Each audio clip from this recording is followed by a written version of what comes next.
Meus queridos amigos, a Folha de São Paulo convidou os principais candidatos à presidência da República, inclusive o Bolsonaro, que disse que não quer, a escreverem artigos junto com seus articuladores de campanha, seus formuladores, sobre quais seriam as linhas gerais dos seus planos de governo para 2022, tá? Então teve texto da turma do Ciro, da turma do Moro, da turma do Dória, da turma do Lula, e eu vou analisar os quatro, eu vou comparar os quatro aqui da minha opinião, e já vou adiantar, muitos de vocês, na verdade a maioria não vai ficar muito feliz com o que vocês vão ouvir. Assistam até o fim e roda a vinheta.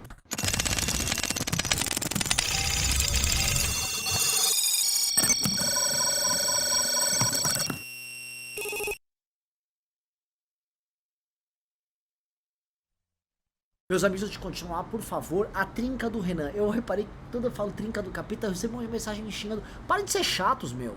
Serião. Sério, eu falo o que eu quiser aqui. A trinca do foda-se.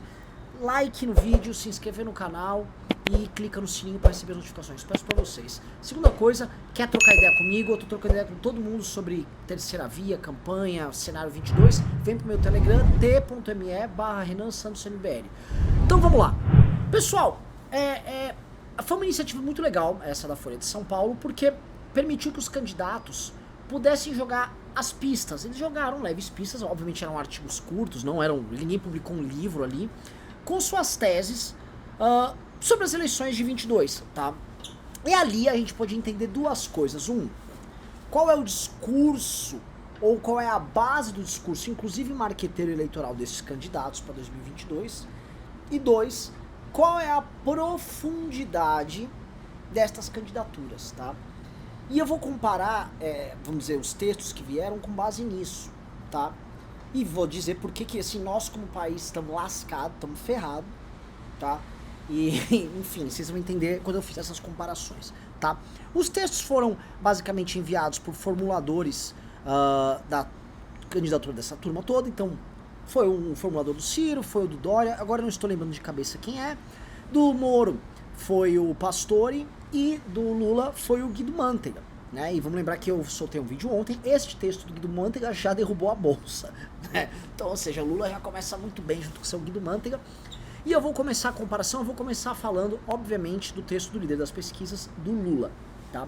E por quê? Porque o texto ali do Guido Mantega, ele é um texto muito curto, acho que enfim, o texto mais raso em termos de proposição de todos, mas é um texto profundo em termos de visão histórica. Porque o que está sendo proposto no texto do Guido Mantega, basicamente é um retorno para o Brasil pré-impeachment. Então tudo que houve do impeachment para cá, e ele é muito claro no texto dele, ao apresentar as taxas de crescimento do período Bolsonaro e período Temer, esse período é visto como um período negro, um período em que basicamente a democracia foi solapada, a Dilma foi tirada com golpe, o Lula foi preso de forma ilegal, e aí uma série de maldades foram feitas contra o povo brasileiro, maldades tocadas pelo ideário neoliberal, e aí ele propõe um apagar deste momento histórico, então é meio que colocado ali nas entrelinhas, acabar com a PEC do teto, o teto de gastos e a reforma trabalhista, e retornar para aquele período de ouro que ele fica citando com as taxas de crescimento quando o Lula era presidente. E isso tem muito a ver com a própria tese central do petismo, que é negar e enfrentar esse momento histórico em que eles estiveram fora do poder, e que é um momento histórico que, em termos econômicos, está se provando um período muito negativo, e retomar os tempos gloriosos do Lula. Isso linka com a ideia da picanha, quando eu falo que o Lula você vai voltar a comer picanha, porque o Lula apresentou naquele período um crescimento econômico que não é grande mérito dele, na verdade é pouco mérito dele, né? O Brasil vivia o boom das commodities, ele pegou um Brasil já mais ou menos arrumadinho por conta dos governos do Fernando Henrique Cardoso, e ele surfou aquilo lá e cagou no pau, e a gente vive essa crise legada por ele, pelo próprio Guido Mantega, vamos lembrar, até hoje. Mas o texto deles deixa bem claro o seguinte: do ponto de vista do marketing e de tese político-histórica, um retorno àqueles momentos dourados, e ao enfrentamento ao consenso neoliberal. A gente tem que ver qual vai ser esse enfrentamento.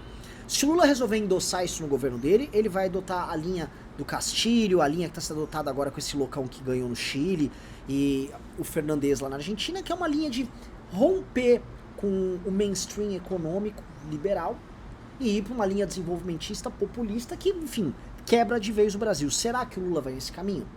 Os sinais vêm sendo dados. O Lula não precisava ter arrumado essa polêmica e arrumaram essa polêmica agora, entendeu? Vamos ver qual vai ser o caminho. Então, É um texto que acena para a militância. A militância, quando ela vê que o que está sendo dito em termos de plano de governo é o que está sendo dito na propaganda da Lula e combina com toda a criação histórica, a militância vê que faz muito sentido. Ora, vamos derrubar esse consenso neoliberal, porque os neoliberais são malvados, e os neoliberais chegaram ao poder através de um golpe, instituíram coisas malignas como um teto de gastos e, vamos dizer, uma reforma que tira direitos dos trabalhadores, e o Lula vai reaver tudo isso, esses direitos serão reavidos pelos trabalhadores, e ele vai tocar o Brasil com um programa de desenvolvimento econômico e social, como ele fazia no tempo dele, e todo mundo vai voltar a comer picanha. Então a história toda amarra, tá? Então é um texto simplório, mas é um texto que ele, vamos dizer assim, ele é bem construído em termos de marketing e passa as sinalizações que ele precisa para a militância, tá? Então eu acho que ele foi eficiente no que ele se propunha. O segundo que eu vou comentar agora é o do Ciro Gomes, continuando os casos do campo da esquerda. E esse eu posso cravar o seguinte, é o plano mais específico e foi, vamos dizer, o texto mais aprofundado de todos, tá? Eles explicam a tese deles e eles entram no detalhe, né? É um plano nacional de desenvolvimento, coisa que o Ciro tem textos publicados sobre isso, que atesta que o Brasil tem um grave problema de desenvolvimento econômico, o Brasil tem um grave problema de desindustrialização, e eles vêm, eles escrevem ali o que eles pretendem fazer em termos de financiamento de um processo de reindustrialização do Brasil, de crescimento econômico, colocam um número, eles entram bem no detalhe, o que tem muito a ver com a própria perspectiva cirista, que linka todo o projeto político dele ao plano de governo dele. Eles tentam mesclar também realizações do governo do Ceará ali, mas enfim, eu não acho que isso seja suficiente, até porque fora do Ceará, e talvez até dentro do Ceará, ninguém acha que o Ceará é esse oásis que eles ficam vendendo, né? Mas que o Ceará é a Suíça brasileira, não é um estado profundamente violento, que não apresenta nenhum grande crescimento, não apresenta nada de especial. O Ceará não é esse oásis que os caras vendem, mas nem de longe, mas enfim, né, o cara tem que vender o peixe dele ali. Ele faz eu acho que ele parte de um diagnóstico que é interessante, porque eu não vejo liberal falando, eu sempre falo isso, o Brasil é um país num processo de desindustrialização, um país que vem se empobrecendo, tá? E há muito tempo vem empobrecendo demais, a gente só fica falando aqui de tripé macroeconômico, não sei o que, ajuste fiscal, e eu só tô vendo a gente se ferrar e perder espaço global, mas enfim, eu não falo muito, porque toda vez que chega um economista liberal e eu falo isso, os caras, cala a boca, Renan, você não sabe o que tá falando, você é um cirista, então eu vou ficar na minha, entendeu? Vou me resguardar aqui, porque eu não sou nenhum especialista em nada, né? Eu acho que ele aborda aqui um problema que é real, um problema que é sério, e eu não vejo ninguém abordar. E quando eu for falar agora do Moro e do Dória, eu vou entrar nisso, porque é o ponto que me dói. Eu vejo nessa agenda liberal, como um todo, generalidades e pouco aprofundamento. Então, o caso do Ciro é o seguinte, aprofundou, concordo com a tese como um todo dele? Não.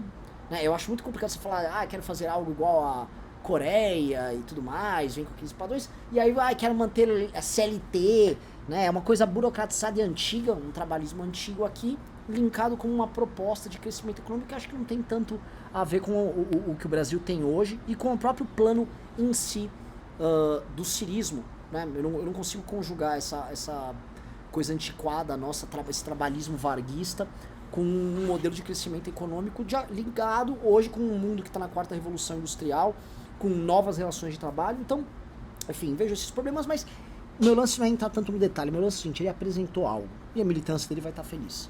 Aí vamos pra terceira via, vamos pro Dória, vamos pro Moro, e aí que a porca vai torcer o rabo. Porque é o seguinte, a gente tá falando do Moro, que tá em terceiro nas eleições, e que ele finalmente apresentou algo através do Pastor, e que é um cara que já vinha dando umas declarações meio ruins, especialmente sobre criptomoedas, né? E antes de eu chegar nele, eu vou falar do Dória. Porque o material apresentado pelo Dória e pelo Moro são muito parecidos. Eles abordam a necessidade, olha só, temos que melhorar a nossa produtividade, temos que melhorar a economia, e o pessoal do Dória é mais específico, ele fala especificamente de produtividade, do trabalhador brasileiro que está decrescente, né? Nós estamos perdendo espaço, mas quando ele entra no detalhe, ele não entra no detalhe, fica preso nessas generalidades que a gente já sabe, olha, precisamos de marcos regulatórios, reformas, precisamos de uma institucionalidade sendo respeitada, enfim, eles ficam operando muito nesse campo meio que genérico da institucionalidade sem entrar no detalhe. A turma do Ciro entrou no detalhe. Não, um artigo, eles entraram no detalhe. A turma do Dória não. Ele jogou as generalidades ali, chegou até a pontuar o que seriam os pontos centrais, mas eu olho aquilo, me parece um blá blá blá escrito por algum economista mainstream para soar sério e responsável, tá? E não tenho muito mais a dizer isso, tanto que ninguém comentou sobre o texto soltado do Dória. Só apareceu mais um texto que o Geraldo Alckmin teria soltado. E aí, quando chego do Moro, o que eu vejo? Atenção, mesmíssima coisa. É um texto genérico, também falando, olha, as instituições têm que ser respeitadas, desenvolvimento econômico, ó, sem tanto estado mínimo aí, tá? Dá pra fazer uma conjugação. Há um temperinho aí de que eles querem flertar com algo do tipo uma social-democracia ali. Fala-se bastante em desenvolvimento sustentável, acho que esse foi o ponto, vamos dizer, que mais chamou a atenção, falar em desenvolvimento sustentável, em acabar com o desmatamento. Outro ponto que chamou um pouco de atenção também foi falar especificamente de um modelo de reforma tributária, que é a que estava sendo proposta na Câmara dos Deputados, via de regra, nos últimos 2 anos ali, não a do Bolsonaro, sendo bem claro, nem a do Paulo Guedes, a reforma do IVA, mas também um plano absolutamente genérico, enfim, que poderia ter sido escrito por qualquer economista mainstream e que bota essas generalidades lá e quando fala em algo mais específico ou tenta despertar uma paixão, simplesmente não consegue. E aí eu vou explicar o porquê, né? Percebam que, no fundo, o campo da terceira via, ele é árido em termos de ideias e em termos de proposições. Né? Ele é meio vazio e ele, se você for olhar, ele é muito similar ao que o PSDB vinha propondo nas eleições anteriores, que o Alckmin propôs na eleição anterior e que, sei lá, um PMDB iria propor. No fundo não há uma reflexão porque não há nenhuma intelectualidade nesse universo. Eu não estou ocupando aqui os candidatos nem o Moro nem o Dória. Eu estou ocupando que, cara, esse trabalho vai precisar ser feito. É um trabalho que eu acho que nós, o Movimento Brasil Livre, vamos ter que pegar para fazer, porque a gente também ajuda a criar o discurso, criar a operação política, especialmente linkada às pessoas deste universo, que não é o universo do bolsonarismo nem do petismo, mas, né, em termos de ideias, esse é um universo muito árido. E ele é um universo árido também porque os próprios candidatos, o Moro e o Dória, não têm reflexão sobre o Brasil. Se você pedir pro Dória ou pro Moro refletirem sobre isso, você não vai conseguir extrair muito lá. Né? E quando eu olho pro Ciro, que tem uma reflexão muito específica sobre o Brasil, eu acho que o Ciro reflete até demais, eu acho que o Ciro chega a ser microgerenciador, e eu acho que esse é um defeito que ele tem.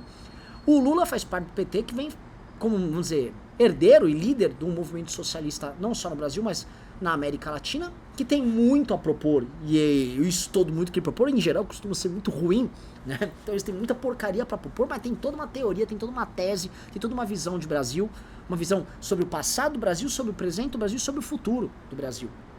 E eles estão operando isso, por isso que a base para aquilo que eles escrevem. O Ciro também bebe numa tradição trabalhista, brisolista aqui, tá seguindo uma determinada linha, uma escola desenvolvimentista e tá indo nesse caminho, né? Se vocês acham que vocês vão ter uma proposição de campanha apaixonante vinda da terceira via, isso não está acontecendo. E eu não citei o bolsonarismo aqui porque o Paulo Guedes se negou a mandar uma tese lá para a Folha de São Paulo, ele simplesmente não quis, primeiro porque ele não tem nada, mas ele estava ancorando o liberalismo econômico a uma tese que o Bolsonaro não articulava bastante, quem articulava era o Olavo, e aí sim entra o porquê o bolsonarismo tinha sentido, de destruição de um sistema político, de uma ruptura com o sistema político que eles consideravam ilegítimo, corrupto, disfuncional, e aí instituir ali uma nova ordem, e ali, do ponto de vista econômico, ia ser aplicado o liberalismo econômico do Paulo Guedes, um liberalismo disruptivo, reformista e tal, que não aconteceu em nenhum sentido. Pelo contrário, o próprio Bolsonaro foi absorvido pelo sistema que ele julgava combater e se tornou uma anomalia dentro do sistema, né? Mas aquilo ali deu uma energia para um programa liberal que não havia antes. E hoje eu vejo esse programa liberal sendo repetido pelos nomes da terceira via como generalidades e banalidades sem encarar o problema. Ou seja, como você vai enfrentar o problema da produtividade no Brasil sem enfrentar as grandes corporações do Estado brasileiro? Vou dar um exemplo, as grandes corporações da educação que impedem o Brasil ter um grande programa educacional que faça com que os nossos jovens não sejam, na prática, analfabetos funcionais quando saem da escola. Um Brasil que não consegue inverter a pirâmide de gasto na educação. Pra gente falar especificamente de produtividade, sem entrar assim no arcabouço de reformas profundas que a gente precisa ter, reformas microeconômicas também, para facilitar a vida do empreendedor e do próprio funcionário, para adequar o Brasil para essa quarta revolução industrial. Ninguém entra nisso porque, no fundo, mais do que uma reforma econômica, isso é uma grande reforma política, uma grande leitura política do que o Brasil precisa. E ninguém reflete politicamente sobre Brasil, fora o pessoal da esquerda, não há construção alguma sobre isso, e aí os programas vão ser programas vazios e sem graça. Então por isso que eu avisei, vocês não vão gostar do que eu vou falar, porque na prática é isso. estamos vindo aqui, vamos para uma eleição, enfrentar dois polos fortíssimos, defendendo na prática, nós da terceira via, e eu estou me colocando como alguém da terceira via, não estou fazendo críticas específicas a candidato nenhum, indo lá defender, vamos ser bem claro, generalidades, tá bom, pessoal? Espero que tenham gostado, se não gostou, paciência, beijo e abraço para todos vocês.